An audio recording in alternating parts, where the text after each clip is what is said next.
What do when you lose everything and God says nothing? Job was not just wealthy. He was blameless.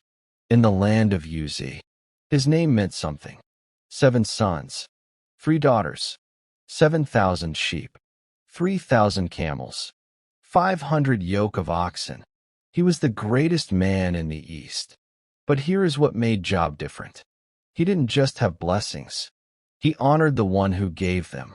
Every morning, before dawn, Job rose and offered sacrifices for his children, not because they had sinned, but because they might have. This was a man who feared God, not out of terror, but out of reverence. And heaven noticed. There was a day when the angels came to present themselves before the Lord, and among them came Satan. God asked him, "Where have you come from?" Satan answered, "From roaming through the earth, going back and forth on it." Then God said something that would change Job's life forever. "Have you considered my servant Job? There is no one on earth like him, blameless and upright, a man who fears God and shuns evil." But Satan scoffed. "Does Job fear God for nothing? You've put a hedge around him. You've blessed everything he does. Stretch out your hand and strike everything he has, and he will curse you to your face." God's response was calm, confident, terrifying. "Very well, everything he has is in your hands, but on the man himself, do not lay a finger." Job had no idea. His faith was about to become a battlefield. It happened. In one day, a messenger ran to Job. The oxen were plowing, the donkeys grazing nearby. Raiders attacked. They killed the servants. I'm the only one who escaped. While he was still speaking, another messenger arrived. Fire fell from the sky. It burned up the sheep and the servants. I'm the only one who escaped. While he was still speaking, a third messenger came.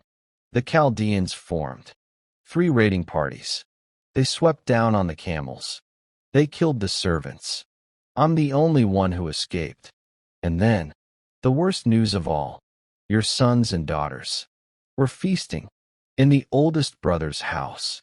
A mighty wind swept in from the desert. It struck the 4 corners of the house. The house collapsed. They are dead. I'm the only one who escaped. In 1 hour, Job lost his wealth, his workers, his children, everything. Job stood up. He tore his robe. He shaved his head. And then, he fell to the ground. In worship, not in anger, not in accusation. He said, "Naked I came from my mother's womb, and naked I will depart. The Lord gave. The Lord has taken away. Blessed be the name of the Lord." After everything he lost, Job did not sin by charging God with wrongdoing. But the test was not over. Some time later, Job was struck again, this time not in his possessions, but in his body. Painful sores broke out from the soles of his feet to the crown of his head. The strongest man in the East now sat in ashes, scraping his skin with broken pottery. The silence grew heavier. Then his wife spoke. "Are you still holding on to your integrity? Curse God and die." She wasn't cruel. She was tired. Grief had worn her down. But Job answered her gently. "You are speaking like a foolish person. Shall we accept good from God and not trouble?" In all this, Job did not sin. In what he said, word spread about what had happened to Job. 3 friends came from distant lands, Eliphaz, Bildad, Zophar. When they saw him from a distance, they barely recognized him. They wept aloud. They tore their robes.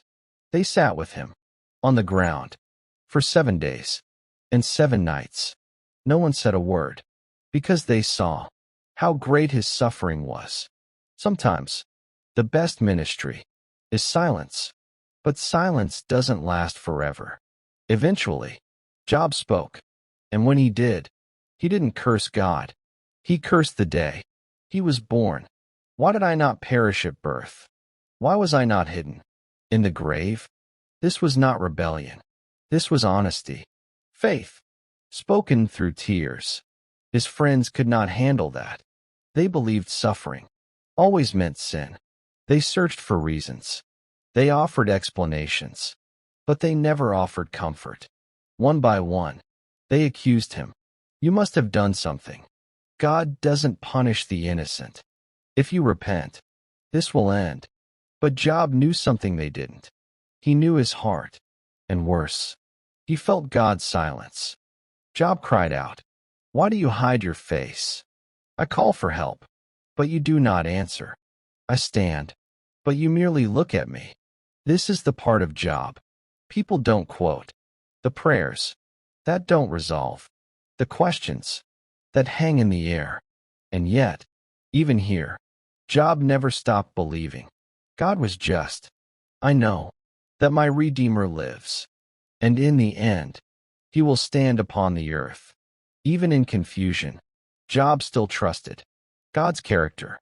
Then, after chapters of silence, God spoke, not with explanations, not with apologies, but with questions.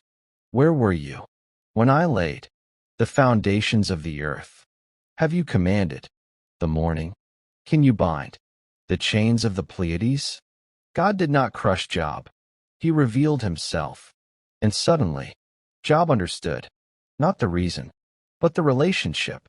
I spoke of things I did not understand. My ears had heard of you, but now my eyes have seen you. That was enough. In the end, God restored Job. He gave him double of what he lost.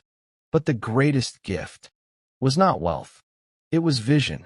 Job learned that faith does not mean having answers.